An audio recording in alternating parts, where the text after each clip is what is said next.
الطور، النجم، یہ دونوں صورتیں اپنے مضمون کے لحاظ سے توام ہیں۔ دونوں کا موضوع اس بات قیامت اور اس کے حوالے سے انذار و بشارت ہے۔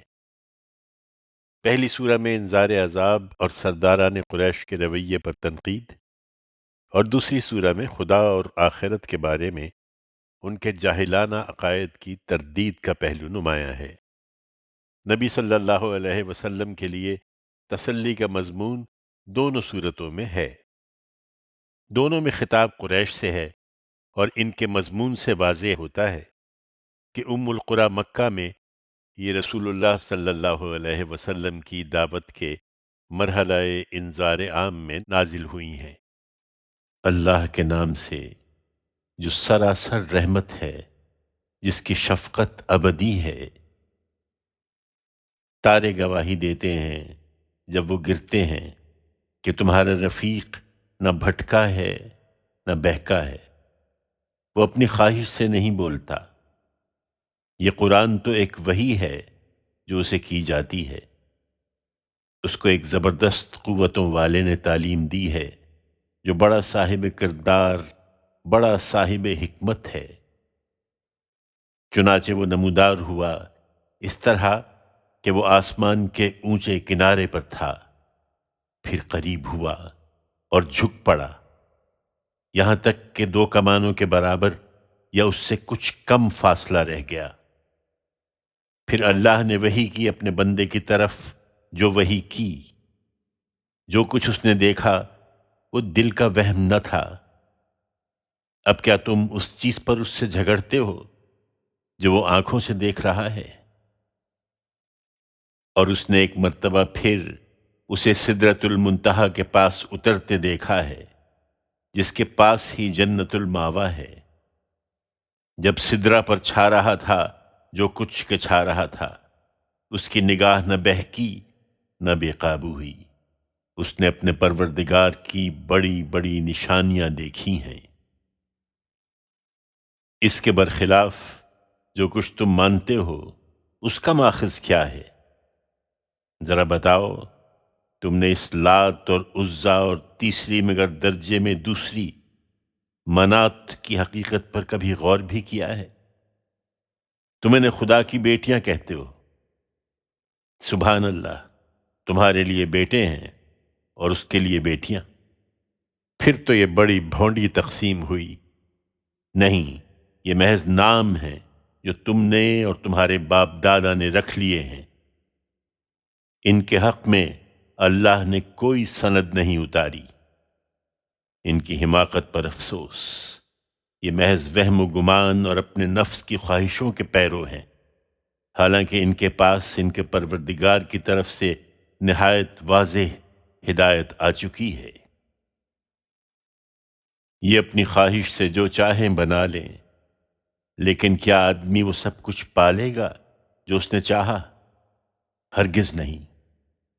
سو یاد رکھیں کہ دنیا اور آخرت سب اللہ ہی کے اختیار میں ہے۔ اس کے قوانین کسی کی خواہش سے نہیں بدلتے۔ اور ان کے معبودوں کا کیا ذکر، آسمانوں میں کتنے ہی فرشتے ہیں جن کی شفاعت کچھ بھی کام نہ آ سکے گی، مگر جب اللہ اجازت دے، جس کو چاہے اور جس کے لیے پسند کرے۔ جو آخرت کو نہیں مانتے، وہی فرشتوں کے نام عورتوں کے نام پر رکھتے ہیں، حالانکہ انہیں اس معاملے کا کوئی علم نہیں ہے۔ وہ محض گمان کی پیروی کر رہے ہیں، اور گمان حق کی جگہ کچھ بھی کام نہیں دے سکتا۔ اس لیے اے پیغمبر، ان سے اعراض کرو جنہوں نے ہماری یاد دہانی سے اعراض کیا ہے، اور دنیا کی زندگی کے سوا جنہیں کچھ مطلوب نہیں ہے۔ ان کا مبلغ علم یہی ہے، ان کو اب ان کے حال پر چھوڑ دو۔ اس میں شبہ نہیں کہ تیرا پروردگار خوب جانتا ہے کہ اس کے راستے سے کون بھٹک گیا ہے، اور وہ ان کو بھی خوب جانتا ہے جو اس کی ہدایت پر ہیں۔ زمین اور آسمانوں میں جو کچھ ہے اللہ ہی کے اختیار میں ہے۔ اس کا نتیجہ یہی نکلے گا کہ برائی کرنے والوں کو وہ ان کے عمل کی سزا دے اور ان لوگوں کو اچھی جزا دے جنہوں نے اچھے کام کیے، جو بڑے گناہوں اور کھلی بے حیائیوں سے بچتے رہے، مگر یہ کہ کبھی کچھ آلودہ ہو گئے، وہ انہیں معاف فرما دے گا۔ تیرے پروردگار کا دامن مغفرت یقیناً بہت وسیع ہے۔ آدم کے بیٹو، تم اپنے آپ کو بڑی چیز سمجھتے ہو، حقیقت یہ ہے کہ وہ تمہیں اس وقت سے جانتا ہے جب اس نے تمہیں براہ راست زمین سے اٹھایا، اور جب تم اپنی ماؤں کے پیٹ میں ابھی جنین ہی تھے۔ سو اپنی پاکیزگی کے دعوے نہ کرو، تمہارے لیے تقوی ہی باعث شرف ہے، اور جنہوں نے تقوی اختیار کیا ہے انہیں وہ خوب جانتا ہے۔ یہ بڑی غلط فہمی میں مبتلا ہیں۔ سو کیا تم نے اس شخص کو دیکھا ہے جس نے منہ پھیر لیا اور خدا کے دیے ہوئے رزق میں سے تھوڑا سا دے کر رک گیا؟ وہ سمجھتا ہے کہ آخرت میں بھی عالی مقام ہوگا۔ کیا اس کے پاس غیب کا علم ہے کہ وہ اپنے مراتب کو دیکھ رہا ہے؟ کیا اسے ان باتوں کی خبر نہیں پہنچی جو موسیٰ کے صحیفوں میں ہیں اور ابراہیم کے صحیفوں میں بھی، جس نے وفا کا حق ادا کر دیا؟ یہ کہ کوئی جان دوسرے کا بوجھ نہیں اٹھائے گی، اور یہ کہ انسان کو آخرت میں وہی ملے گا جو اس نے دنیا میں کمایا ہے، اور یہ کہ جو کچھ اس نے کمایا ہے وہ عنقریب دیکھا جائے گا، پھر اس کو پورا پورا بدلہ دیا جائے گا، اور یہ کہ آخر کار پہنچنا تیرے رب ہی کے پاس ہے۔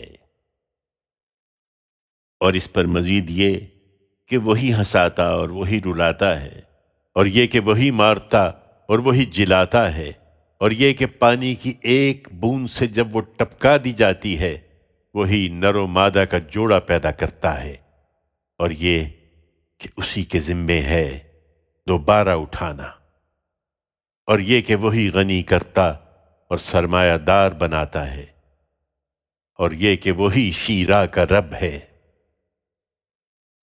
اور یہ کہ عاد اولا کو اسی نے ہلاک کیا اور سمود کو بھی، پھر کسی کو باقی نہیں چھوڑا، اور ان سے پہلے قوم نوح کو بھی، اس لیے کہ یہ سب تھے ہی نہایت ظالم اور سرکش لوگ۔ اور قوم لوط کی اوندھی گری ہوئی بستی کو بھی اس نے اٹھا کر پھینک دیا، پھر ان پر چھا دیا جو کچھ کے چھا دیا۔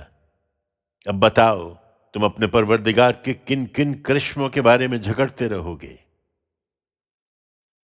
یہ اگلے نذیروں ہی میں سے ایک نذیر ہے، آنے والی آ پہنچی، اللہ کے سوا اسے کوئی ہٹانے والا نہیں ہے۔ پھر کیا ہماری اس بات پر تعجب کرتے ہو، ہنستے ہو، روتے نہیں؟ تم پنڈار کے نشے میں غافل پڑے ہو، سو ہوش میں آؤ اور اللہ کے سامنے سجدہ ریز ہو جاؤ اور اس کی بندگی کرو۔